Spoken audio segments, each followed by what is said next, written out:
Hello, welcome back. So in the previous video I have discussed about the string data type, and in this video I am going to talk about numbers. So in Python we have two types of numbers. One is integer, another one is float. So if we have any number that contains decimal point, that is considered as a floating point, and if we have any number that doesn't have any decimal point, that will be integer. So if I have a variable a and the value is 100, it will be considered as integer. So if we check the type of a, it will be integer. And let's say I have another variable b and the value is 20.0, and then the type will be float. Now let's say I have another variable c which is 20. We can do lot of basic arithmetic operation using this Python. So we can do add a plus c, it will be 120. We can do subtraction, print a minus c, it is 80. We can do multiplication,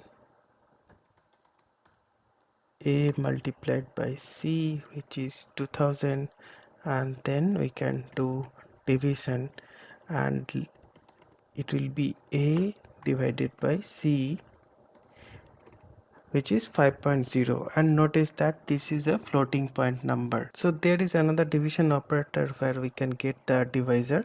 So that is like a division c. This is going to give me 5 because this is the divisor, and this is going to give me the integer number. Let's take another example. Let's say I have 10, and if I do divisor 7, I'll get 1, right? So that is the divisor. So if I do the modulo operation of a modulus c, this is going to give me 0 because a is totally divisible by c. So if I do 2 star star 3, this is going to give me 8. So it is basically 2 raised to the power 3, and the Python follow the Bedmas rule.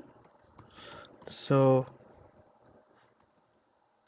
Bedmas, which is the precedence, so it is stands for like bracket, then exponential, then division, then multiplication, then addition, then subtraction. So if we have one expression, let's say 5 multiplied by 4 minus 9 plus 7 divided by 6, can you guess what is going to be the output? Yes, it will be 12.16. So there is another construct we can use. Let's say I have one variable called counter and the value is 10. Now what I can do is counter plus equal to 1, and if I print the counter, it will be 11. And again we can do decrement as well, counter minus equal to 1, and if we print the counter,